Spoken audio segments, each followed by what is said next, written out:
사랑과 은혜가 풍성하신 주님, 2026년 2월 두 번째 주일날 주님 앞에 나와 예배를 드리고 기쁨과 감사의 찬양을 할 수 있게 해주셔서 감사합니다.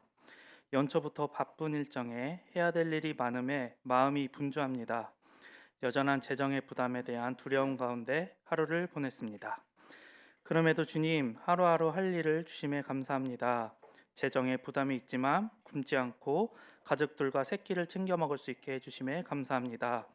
내 집이든 아니든 추위에 떨지 않고 안전하게 살 수 있는 집을 주심에 감사합니다. 바쁘든 안 바쁘든 재정에 여유가 있든 없든 집이 있든 없든 이 모든 상황을 주님 앞에 기도할 수 있게 지켜주시옵소서. 살아계시고 함께 해주셨던 주님이 계심을 발견하고 감사하는 저희가 될 수 있도록 도와주시옵소서. 소망하라 교회를 이란 올해의 주제를 계속 기억하면서 교회에서의 봉사와 섬김, 규칙을 정함에 주님이 주신 한 소망으로 나아갈 수 있도록 도와주시옵소서. 나의 기준이 아니라 주님의 기준으로 결정하고 섬길 수 있도록 도와주시옵소서. 그리스도 없는 사랑과 섬김으로 살아가지 않게 하소서. 여전한 육신의 아픔과 정신의 고통으로 힘들어하는 한우들과 한우의 가족들을 공동체 안에서 세심히 살필 수 있도록 저희 마음에 여유를 주시고 아픈 한우들은 회복될 수 있도록 은혜를 주시옵소서. 자국 우선주의가 강해지고 있는 시대에 타국에 계신 선교사님과 가족들을 지켜주시고 담대히 전하는 주님의 말씀이 선포되는 곳에 복음이 전파될 수 있도록 주님의 영광을 드러내 주시옵소서. 예배 시간 가운데 저희의 마음에도 복음이 더욱 드러나고 선포되어질 수 있도록 저희의 눈과 귀를 열어주시고 말씀을 전하시는 목사님에게 담대함을 허락해 주시옵소서. 예배를 받아주실 주님을 기대합니다. 이 시간 주님을 만날 우리의 마음을 소망합니다. 감사드리며 예수님의 이름으로 기도드리옵나이다. 아멘.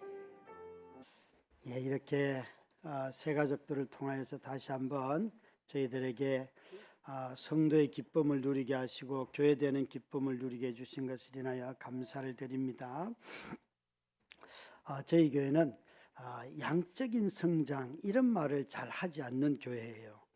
아마 교회에 오셔서 여러분 신앙생활 하시면서 뭘 수치화해서 알려주거나 이런 것은 거의 없습니다.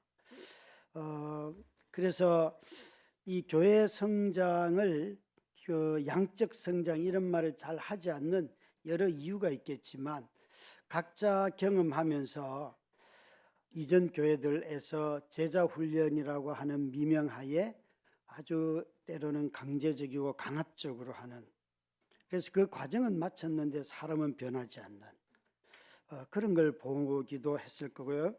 또 성경을 몇 독했다 이런 걸 그래프를 붙여놓고 막 누구는 얼마 했고 이런 거, 또 아니면 헌금도 막 그런 식으로 해서 막 붙여놓는 거 기괴한 일들을 많이 보셨을 것 같은데요.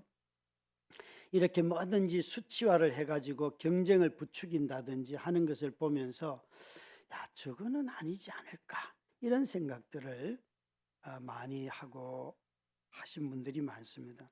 그런데 여러분, 성장이라고 하는 이 면이 반드시 부정적인 것만 있는 것은 아니지요. 예를 들어서 키가 자란다, 이건 굉장히 좋은 뜻이죠. 그래서 자녀들을 출산하면 전부 다 키가 얼마나 나가는지 아닌지 굉장히 많이 생각을 해요. 또 우리 모두가 다 아침에 일어나서 누군가는 혈당을 재고 혈압을 재면서 그 수치로 나타나는 숫자를 딱 보면서 내가 안전하구나, 내가 오늘 좀 문제가 있구나, 이런 것은 다 자신의 몸을 돌보는 데 있어서 굉장히 중요한 하나의 기준점이 되지요. 그러니까 제가 보기에 어떤 면에 있어서 그걸 양적으로 나타낼 때 부족한 부분이 있는 건 맞지만, 그러나 그것을 전부가 다 거부해야 될 이유는 하나도 없지요. 사실은 저는 키 얘기를, 여러분들도 저를 놀릴 때 가장 많이 써먹는 게 제 키예요.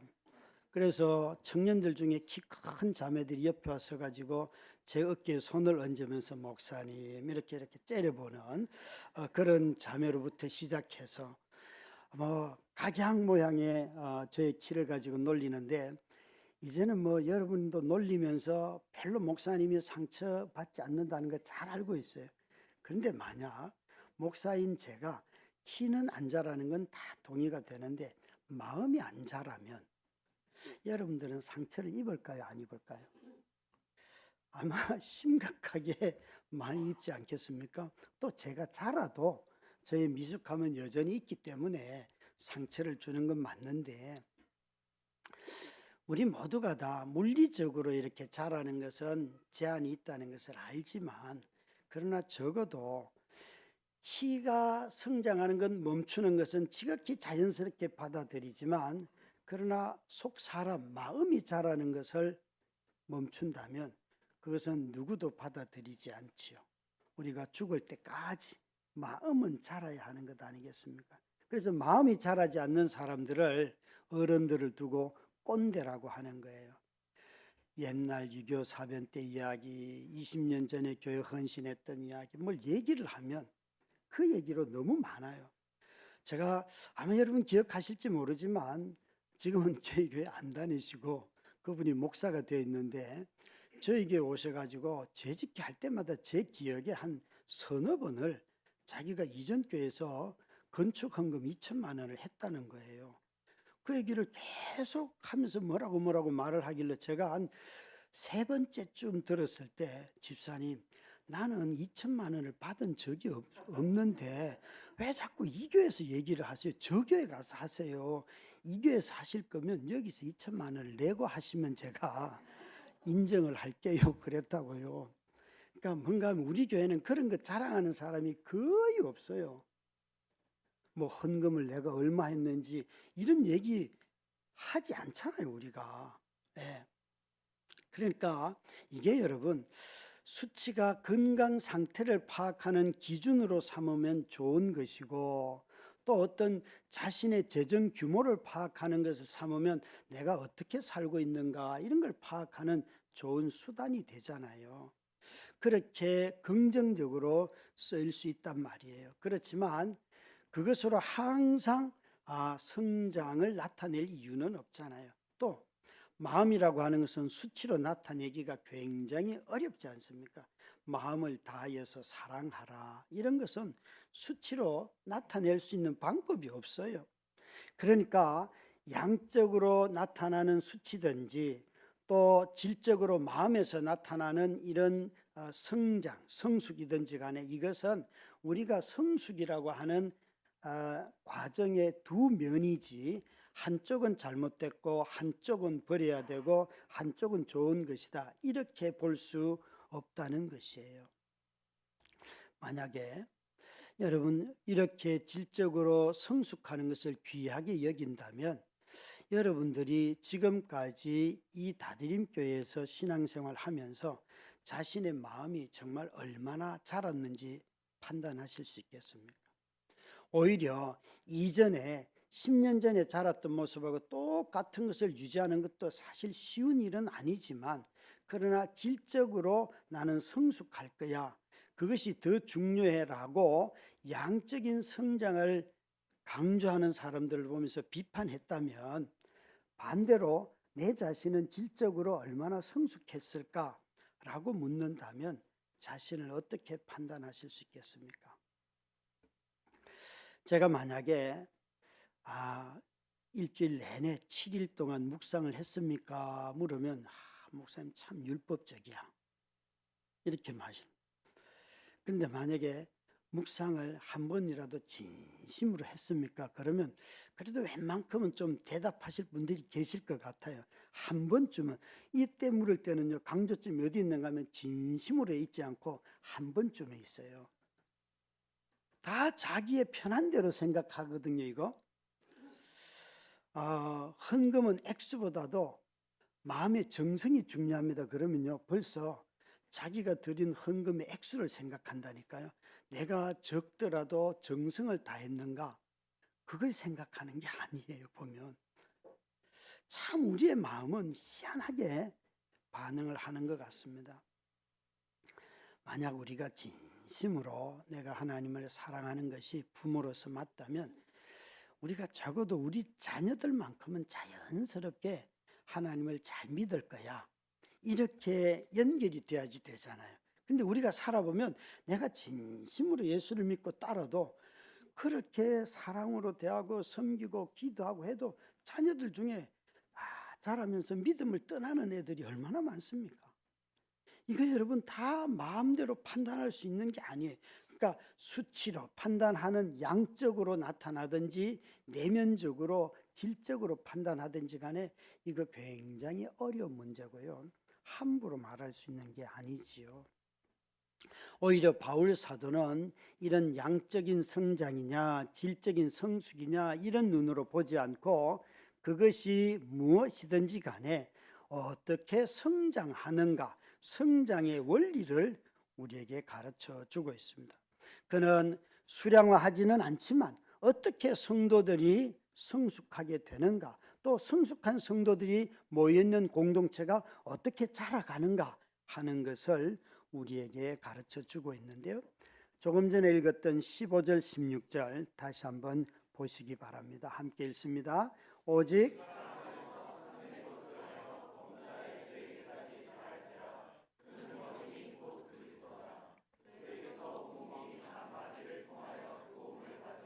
연결되고 결합하여 각 지체의 분량대로 역사하여 그 몸을 자라게 하며 사랑 안에서 스스로 세우느니라. 아멘. 이 구절은요, 우리에게 어떻게 자라는가 하는 것을 가르쳐 주는데요.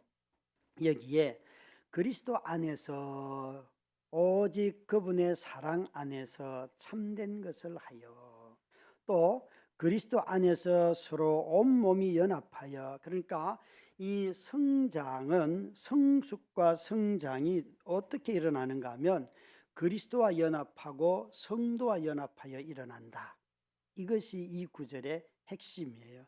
그러니까 모든 성도들은 그것이 양적인 성장이든지 또 질적인 성숙이든지 간에 다 그리스도와 연합함으로 이루어집니다 하는 것을 말씀하고 계셔요. 사실 여러분, 저와 여러분이 신앙생활이 이렇게 믿음이 자라가려고 하면 주님과 연합해야 되잖아요. 그죠? 그리스도를 여기 있는 15절 말씀처럼 범사에 그에게까지 자라고 그가 머리이기 때문에 곧 그리스도라, 그의 통치를 받는 것을 말하는데요. 우리 모두가 다 범사, 모든 일 가운데 주님을 늘 생각할 수 있을까? 저도 아침에 일어나서 성경을 읽는 일에 180일 통독 훈련에 참여한 동기를 제가 말씀드렸잖아요. 혼자 읽기가 너무 힘들어서. 근데 이번 주에 처음으로 연속 3일 읽지를 않았어요. 그래서 토요일이 되었는데 3일치가 밀려오는데 그 압박감이 너무 심해서 출근하자마자 이거 숙제부터 해야겠다. 숙제부터 해야겠다라는 말 뜻에는 기쁨이 없다 이 소리예요. 일단 의무 방어부터 하자. 그리고는 앉아서 한 5장 내지 7장을 읽으려고 하면 한 40분 정도 걸립니다. 그냥 눈으로 읽으면 10분 만에 끝나고요. 소리내어 읽으면 최소한 40분은 걸립니다. 그래서 그 40분을 들이는데 읽으면서 3일치니까요. 이게 1시간 반 내지 2시간이니까 그 사이에 유튜브 한번 검색했다가 다시 아니야, 지금은 이러면 안 돼. 집중. 다시 또 뭐 전화 오는 거, 톡 오는 거 반응하다가 또 집중. 그러면서 내 마음이 왜 이렇게 산만할까? 참 여러분, 하나님의 말씀을 전심으로 읽는데 저는 그때 페이지를 채워야 되는 것이 제 목표, 전심은 관심도 없어요. 근데 그걸 해내는데 어렵잖아요. 저와 비슷하게 출근하면서 지하철 안에서 읽는 우리 통독팀들 많이 계시거든요. 그거 출근하면서 얼마나 졸려요. 그런데 성경을 찾아서 읽고 기도하고 아니면 퇴근하면서 하고 되게 많아요.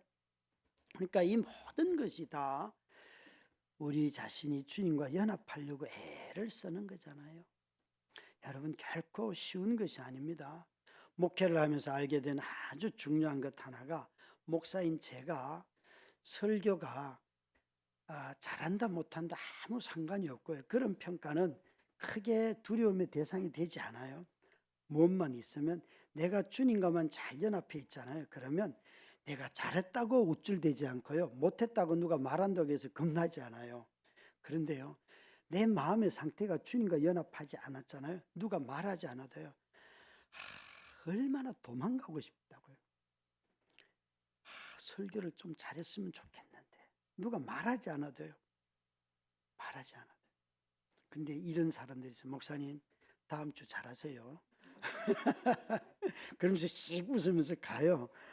여러분, 그게요, 제 마음이 주님과 연합해 있으면 내가 다음에 잘할게 이렇게 넘어가는데요. 이런 마음이 없으면 네가 한번 해봐라. 네가 한번 새벽 기도도 하고 금요 기도도 하고 주일도 해봐라. 그게 되는가 봐. 막 내가 하고 있는 일 가지고 막 굉장히 막 부풀리고 싶은 마음이 있어요. 그러니까 참 희한하죠. 우리 모두가 다 누가 설교 잘한다고 누가 말할 수 있겠어요. 이 진리의 말씀을 전하는데 제가 최근에 목회자들 한 100명 모아놓고 강연을 할 기회가 있어가지고 그것도 설교자의 마음 자세라는 강연이었어요. 첫 문장을 제가 어떻게 썼는가 하면 설교자의 고통을 아는 자여. 그걸 막 썼는데 그 말을 듣고요. 목사들이 울더라니까요. 그래서 이 강의를 잘했나 보다. 근데 그게 전부 다 우리가 얼마나 고통스러워하는지 그 얘기를 2분의 1을 했고 2분의 1은 그런데도 불구하고 그런 설교를 들으려고 매주 눈을 말똥거리며 와 있는 기도하고 준비하고 앉아 있는 성도들을 봐라. 아니 그런 죄인인 우리를 쓰시는 하나님을 봐라. 그게 얼마나 또 영광스러운가. 그게 또 2분의 1이에요. 참 여러분, 우리 모두는 다 가만히 주님과 연합하지 않을 때는 그 사람이 바른 말을 해도 서운함이 생기고 작은 일에도 시험이 들어요. 그런데 주님과 연합되어 있으면요, 마음에 자유함이 생겨요.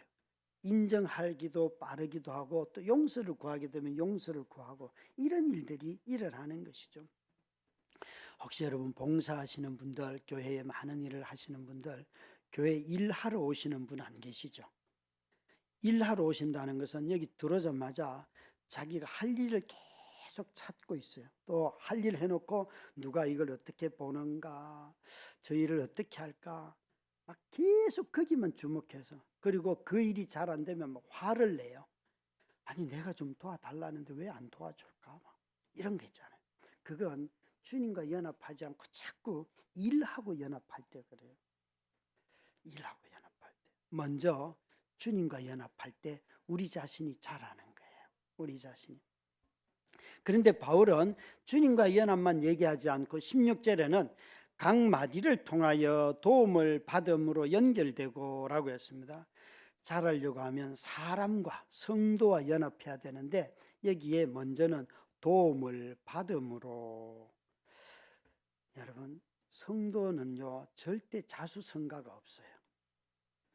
성도가 스스로 나는 혼자 큽니다라고 말하는 사람은 아주 위험한 사람입니다. 그 사람은 늘 남에게 뭘 베풀려고 하는 것도 위험합니다. 도움을 먼저 받을 줄 모르는 사람이 베푼다면 그 사람은 항상 자기 의에서 베풉니다. 너는 받을 자이고 나는 받을 자가 아니라는 것. 그건 되게 위험합니다. 나중에 혹시 누군가가 그 사람을 좀 긍휼히 여기서 도와주려고 하면 화를 내고 안 받습니다. 그게 자존심이 용납이 안 되는. 그래서 성도의 관계는 도움을 주고받는 관계입니다. 여러분, 혼자서 교회 모든 일을 하려고 하는 사람은 교회를 망칠 사람입니다. 내가 힘이 약합니다. 도와주세요. 내가 이거 열심히 했지만 다 채울 수 없습니다. 당신의 도움이 필요해요. 인정하셔야 됩니다. 그건 여러분 집도 마찬가지고 직장도 마찬가지고 요즘 직장에 다니는 젊은 MZ들은 도와달라는 말을 못해요. 그래서 어느 상담하시는 분 얘기를 들으니까 코로나를 지나면서 사람들이 이 마스크를 하도 끼고 다녀가지고 전부 다 자기 표현을 해도 전달도 의사소통이 잘 안 돼서 도움을 주고받는 걸 잘 못한다는 거예요. 가만히 생각해 보니까 진짜 좀 그런 경향들이 젊은 사람들이 자기가 직장 생활하면서 어려우면 제가 이게 어렵습니다. 이거 좀 도와주시면 좋겠습니다. 라고 요청하면 선후배들이 도와줄 터인데 야 이거 내가 평가받는 거지 못했다는 소리 들으면 또 잘릴 것 같은데 이런 두려움이 많아가지고 도와달라 소리를 못해요. 그렇게 하면 여러분 조직이 아주 무너지기 쉽습니다. 무너지기 쉬워요. 저는 참 우리 교역자들하고 너무 좋은 게 이런 이야기들을 참 많이 합니다. 이번 주에는 이충봉 전도사님이 저한테 목사님 요한복음은 설교하기가 너무 어렵습니다. 이게 다른 뭐 구약의 창세기는 이야기식이라서 뭐 얘기할 거라도 많은데 요한복음은 너무 언어 자체가 이미 이분법적인 것 같고 예수님은 빛이다 그러면 내가 이걸 뭐라고 말해야 될지 모릅니다. 그런데 제가 내가 얼마나 그 질문을 해줘서 너무 고맙다 그랬어요. 네가 나의 존재를 아는구나. 그러면서 막 설명해 주세요. 그러니까 여러분 또 제가 못하는 거 있잖아요. 저는요 여러분 대학 시험 볼 때 입시 시험에 수학 점수가 7점이었어요. 7점. 수학은 저의 인생에서는 존재하지 않는 과목이에요. 그 찍어도 7점 나왔어요. 그래서 대학을 가가지고 내가 이게 수학을 좀 극복해보자. 그런 경제학을 신청을 부전공을 했다고요. 미분적분 하다가 경제학 교수가 저를 포기했어요. 너는 안 된다. 내가 점수를 줄 테니까 그냥 다녀라.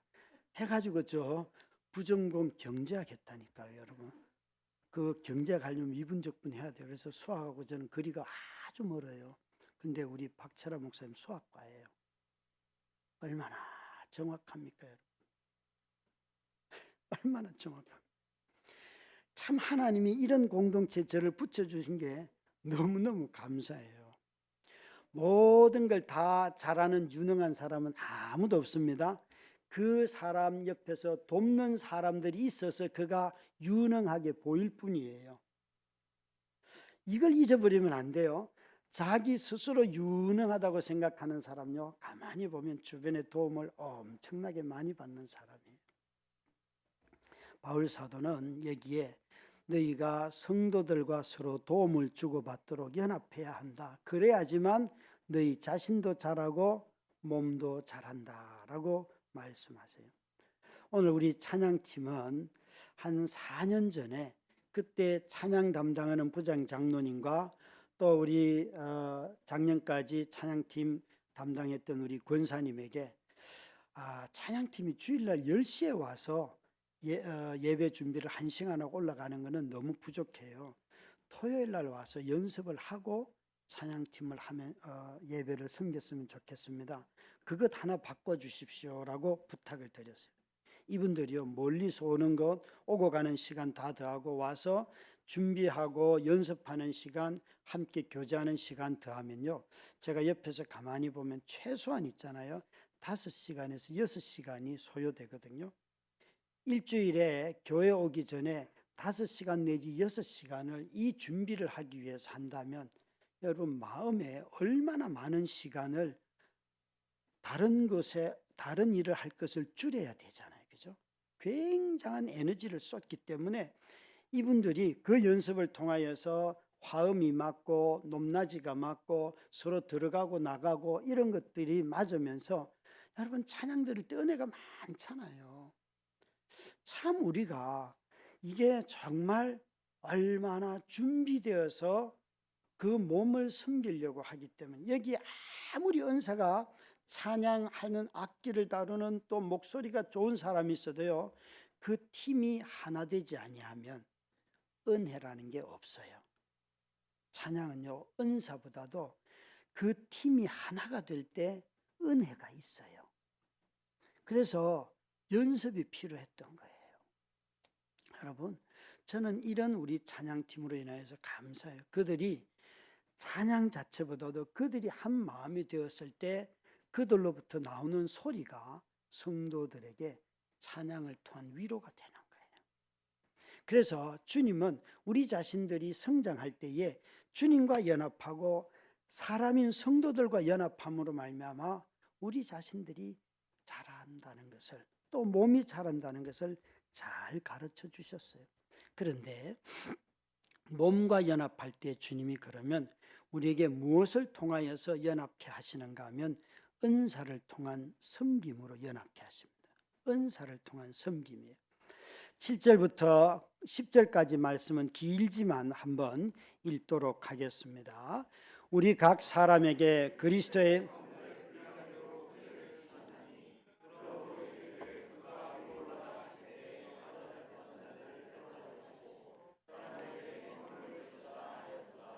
올라가셨다 하였은즉 땅 아래 낮은 곳으로 내리셨던 것이 아니면 무엇이냐.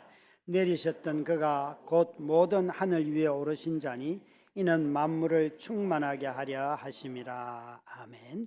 여기에 바울 사도는 7절이 아주 중요해요. 우리 각 사람에게 그리스도의 선물의 분량대로 은혜를 주셨다. 이걸 한 단어로 하면 은사예요. 그리스도께서 각 사람에게 선물을 주셨는데 은사를 주셨다. 그런데 이 은사를 왜 주셨는가 하면 그 8절, 9절, 10절에 말씀하시는 것은 그리스도께서 십자가에 죽으시고 그리고 부활하시고 승천하신 이 모든 것을 사역을 이루셨는데 그 승천하신 주님께서 이 땅에 각각 사람들에게 은사를 주셔서 10절 끝자락에 이렇게 말씀을 하십니다. 만물을 충만하게 하려 하심이라. 하나님이 이렇게 통치한다는 것을, 하나님이 공급하신다는 것을, 하나님이 돌보신다는 것을 알려주는 것이 바로 우리의 은사라는 것이에요. 그러니까 그리스도께서 각 사람에게 만물을 통치하도록 충만케 하려고 주셨으니까 이것은 여러분 믿는 사람에게만 좁게 해당된다고 할 수도 있지만 하나님은 모든 사람에게 은사를 주셨어요. 모든 사람에게 은사. 그래서 각 사람에게 은사가 다 다르지요. 조금 전에 저는 숫자에 정말 약하다고 말씀드렸어요.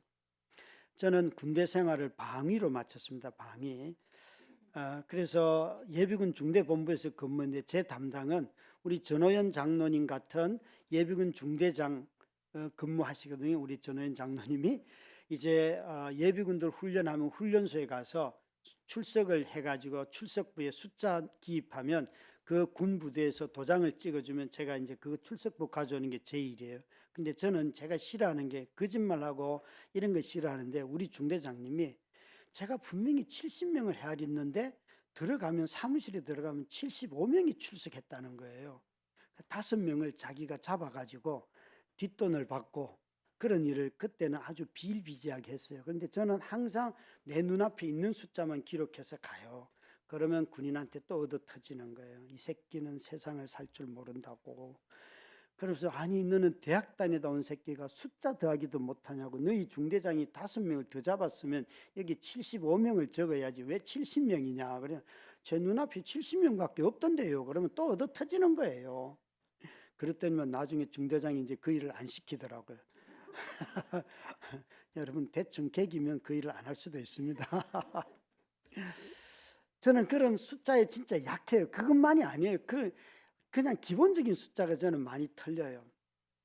이런 사람은 재정이나 회계 이런 일을 맡으면 안 돼요. 그죠?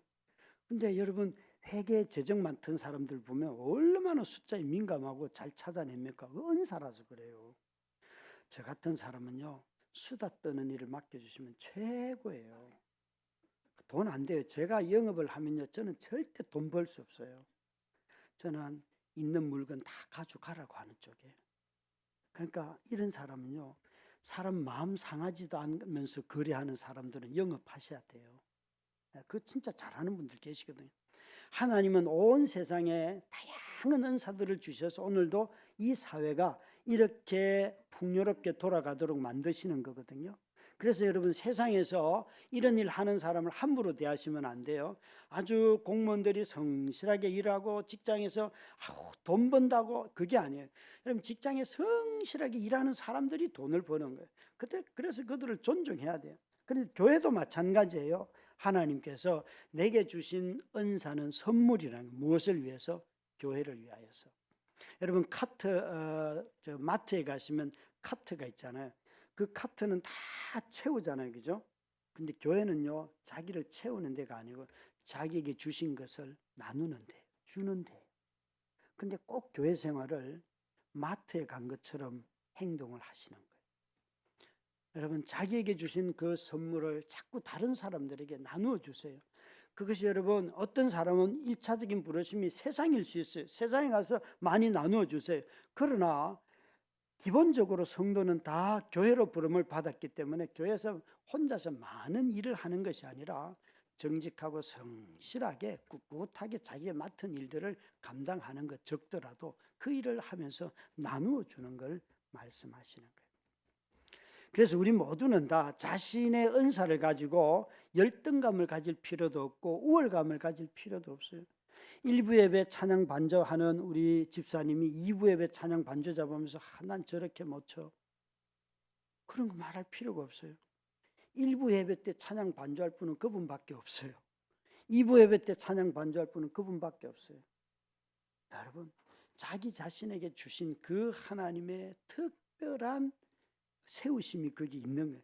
옆에 자꾸 비교하지 마세요, 여러분. 비교할 이유가 없어요. 나를 이 자리에 이 순간에 하나님이 보내주신 선물이 나라는 거예요. 한 사람이 모든 은사를 가진 경우는 없습니다. 우리 눈에는 그렇게 보여도 아닙니다, 여러분. 은사가 많은 것 같아도 다 인간에게는 도움을 받지 않으면 살 수 없습니다. 은사는 교회에 보내주시는 하나님의 선물입니다.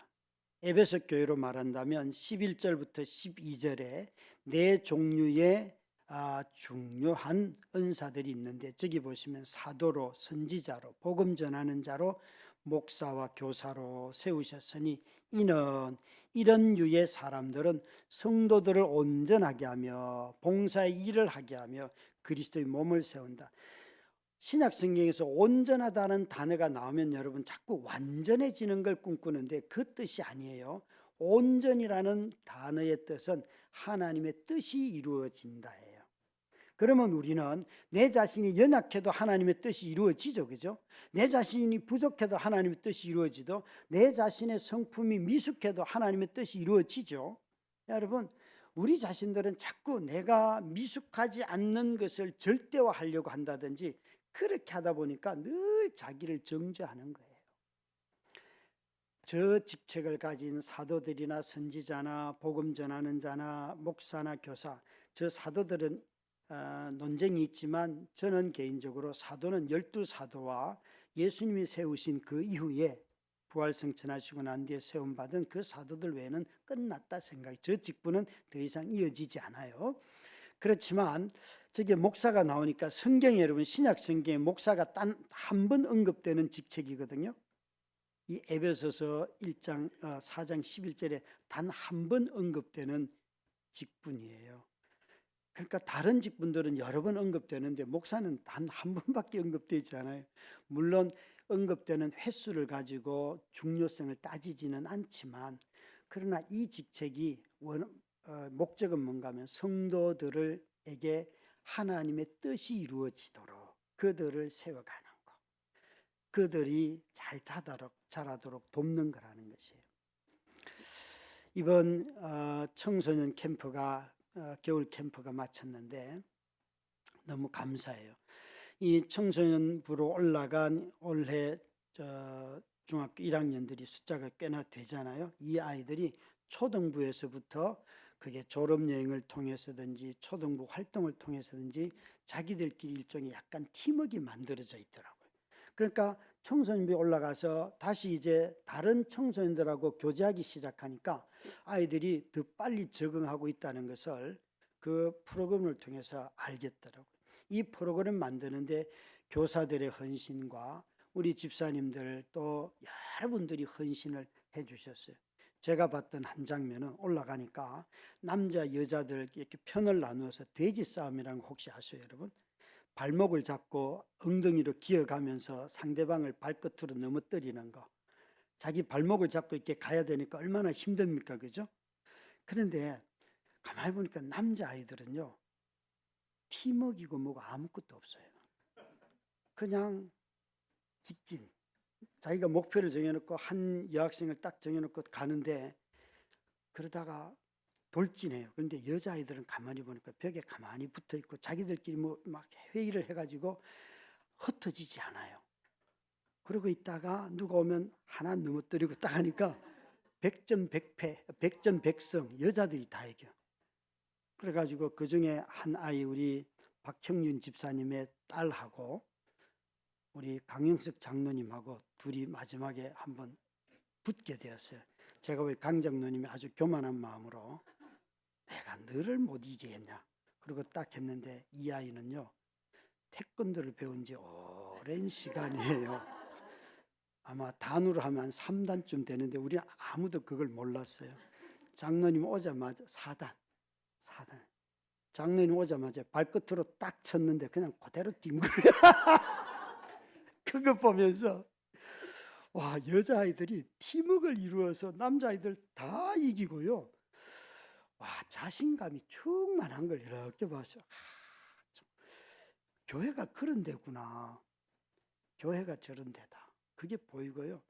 그 아이들을 그래도 봉고차 가지고 가서 에어비앤비 있는 아이들 태우고 와서 또 교회로 데려오고 가고, 여자아이들은 그런 데서 거기서 잤으니까 이런 게 다 여러분 그 시간 되는 만큼 헌신하고 도움이 필요한 만큼 헌신하고 했는데 몸을 세우는 거잖아요. 우리가 뭔가 큰 게 아니라 할 수 있는 것을 하는데 아이들이 교회가 무엇인지를 알아가는 걸 보니까 그렇게 기쁘더라고요. 여러분 정말 너무 감사해요. 정말 성도들이 또 우리 자녀들이 교회 안에서 연합할 수 있도록 그런 기회를 주는 것이 얼마나 감사한지요. 여러분, 몸을 섬기는 모든 행동이 다 은사입니다. 여기 운전 못하는 사람들은 드뭅니다. 그런데 그 운전을 늘 자기를 위해서도 하지만 이런 광고들이 나오고 도움을 요청할 때 잠시 와서 그 돕는 것도 바로 내가 은사가 있어서 하는 거다, 그런 뜻입니다. 연합은 여러분 우리 모두를 그리스도의 장성한 분량에까지 이르도록 합니다. 이 연합을 통해서 그리스도와 연합하고 성도들과 연합함으로 말미암아 15절 말씀에 주님이 우리에게 뭐라고 권면하시는가 하면 읽을까요? 우리가 다 하나님의 아들을 믿는 것과 아는 일에 충만한 데까지 이르리니 오직 사랑 안에서 참된 것을 하여 범사에 그에게까지 자랄지라. 그는 머리니 곧 그리스도라. 저와 여러분이 어디까지 자라야 한다고요? 그리스도의 장성한 분량. 이거 여러분 이룰 수 있을까요? 그래서 우리가 성숙의 성장의 목표가 그리스도의 장성한 분량이 되면 하나님의 뜻이 내 삶을 통해서 범사에 이루어질 뿐만 아니라 그리스도의 장성한 분량에까지 내가 자라야겠다라는 목표가 생기면 저와 여러분은 언제나 우리들 마음속에 회개하게 돼 있어요. 자신을 돌아보게 되니까. 여러분 이 그리스도의 장성한 분량에 그것도 15절에는 범사에 그에게까지 자라라고, 이 범사는 모든 측면이에요. 우리 한 인간으로 말하면 지적인 면에서, 정서적인 면에서, 또 의지적인 면에서. 어떤 사람은 의지적으로 아주 강한 사람이 있는데 정서적으로는 너무 약한 사람들이 있어요. 의지적으로 너무 강하니까 정서적으로 조금만 어려움이 생기면 화를 낸다든지 참아야 되는데, 또 여러분 어떤 사람들은 막 자신이 지적으로 부족한데 그리스도를 알아가려고 애를 써야 되잖아요. 네. 그냥 늘 복음이 뭐예요? 그러면 요한복음 3장 16절 그것만 줄창나게 외우는 분들이 계셔요. 복음은 그렇게만 선언하지 않잖아요. 그게 얼마나 문학적으로 또 역사적으로 설명이 돼야 될 요소들이잖아요. 그죠? 그러니까 우리가 아는 것과 믿는 것이 하나가 되어서, 또 믿는다는 것은 순종하는 건데 그 실제 행동이 자라가야 되는 거죠. 그러니까 한 개인만 봐도 이런데 개인적인 것만 있습니까? 성도와 연합하려고 하면 관계가 자라가야죠. 관계 맺는 데 있어서 자라가야죠. 관계 맺는 거 자라가는 것은 어렵습니다. 여러분 결혼하고 난 뒤에 엄마 아빠가 제일 힘든 게 뭐예요? 돈을 벌어서 가정을 꾸리는 것도 어렵지만 그놈하고 사는 게 진짜 힘들잖아요. 내 이럴 줄 몰랐다. 그래서 어떤 분들 만나면 목사님 불량품인 줄 몰랐어요. 아니, 야, 너 폐품인 줄 몰랐나? 예, 다 중고예요, 중고. 다 우리 망가뜨린 죄로 말미암아 다 파괴됐던 우리들이 사랑 안에서 만났는데 또 그렇게 만났는데 자녀들이 나왔어요. 자녀들만큼 엄마 아빠를 성숙시키는 존재는 없지요, 그죠? 그러니까 그리스도의 장성한 분량이 언제까지 가야 되는지. 그래서 제가 볼 때 이런 목표가 없으면 선임 되는 게 제일 좋아요. 그냥 혼자 살면 되잖아요. 굳이 뭐. 예. 그리스도의 장성한 분량은 포기할 수 없는 우리의 소망이잖아요. 여러분 또 이게 뭐 관계만 있겠습니까? 이런 날씨 추울 때도 있고 한파가 이렇게 오랜 시간 오고 더울 때도 있고 여러분 그런 환경적 변화에 우리 자신들이 그리스도 안에서 자라가야 되잖아요. 자라가야 되잖아요. 우리 가운데는 피터팬 같은 사람도 있어요. 늘 자라지 않고 똑같은 모습으로 피터팬. 신앙은 피터팬이 되면 안 됩니다. 네. 특히나 피터팬이요 집단적으로 고착화되면 아주 골 때리는 교회가 됩니다. 자기들 편한 몇몇 사람들끼리만 늘 잘하는 것 같고 친한 것 같고 이렇게 되는 집단적으로 고착화되는 공동체는요 성령님의 말씀을 들으려고 하지 않습니다. 자신의 주장만 하려고. 신앙이 자라지 않으면 자꾸 과거의 무용담으로 간다든지 편한 관계 속에서만 일하려고 하는데 아닙니다, 여러분. 우리 모두가 다 그리스도의 장성한 분량 범사에게까지 그에게 자라라. 저는 성경을 통독하면서 이번에 그 순금 등잔대와 순금 불집게와 불똥그릇, 그러니까 성막을 만드는 데 보면 이 촛대가 나오잖아요. 7개의 초를 꽂는 촛대가 나오는데 촛대가 금인 것은 우리가 다 알지 않습니까? 근데 그 촛대를 불을 붙이는 불집게가 있고 그것도 금이고요. 그 촛대가 나와서 촛대에서 다 타고 난 뒤에 재가 나오잖아요. 재를 담는 그릇. 그걸 성경에는 불똥그릇이라고 표현되어 있거든요. 불똥그릇. 이것도 금이에요. 그래서 제가 성경을 읽다가 촛대는 그래도 좀 찬란하고 빛나니까 금으로 만든 건 이해가 되는데 재를 담는 걸 굳이 금으로 만들 이유가 있어요? 여러분 집에 혹시 재나 쓰레기 버리는데 쓰레기통을 여러분 금덩어리로 아무도 없지요, 그죠? 근데 하나님은 성막 안에 그 재 담는 그릇을 금으로 만들거든요. 와, 제가요 그 본문을 읽다가 맞다. 이게 성막에 있는 거지. 그것도 성소 안에 있는 거지. 무슨 소리예요? 하나님 앞에. 하나님 앞에 쓰이기 때문에 내 눈에 보기에는 금으로 만든 그릇은 절대 재를 담으면 안 되는데 그것도 재를 담는 데 쓰다니. 그걸 보면서 깨달았어요. 그렇구나. 혹시 내가 금인데 재를 담을 수 없다는 것처럼 나를 함부로 쓰면 안 됩니다. 혹시 그런 마음 있으십니까? 그런 마음을 가진 사람들은 내가 누구를 섬기는지를 잊어버린 것입니다. 그렇기 때문에 자기가 금덩어리라고 생각하고 자기 안에는 재가 담길 수 없다고 생각하는데 잊어버린 게 있어요. 하나님 앞에 있는 그릇이라는 사실을 잊어버린 것입니다. 우리 모두가 다 교회가 그리스도의 몸이라는 면에서 하나이고 그래서 한 몸이 되고 우리 각 사람에게 그 몸을 섬기도록 지체를 주셨기 때문에 정말 다양하다는 것을 인정하고 교회는 이 하나됨을 위하여서 다양성을 가지고 함께 살아가는 데가 교회라는 것을 깨달으시기를 주의 이름으로 축원합니다.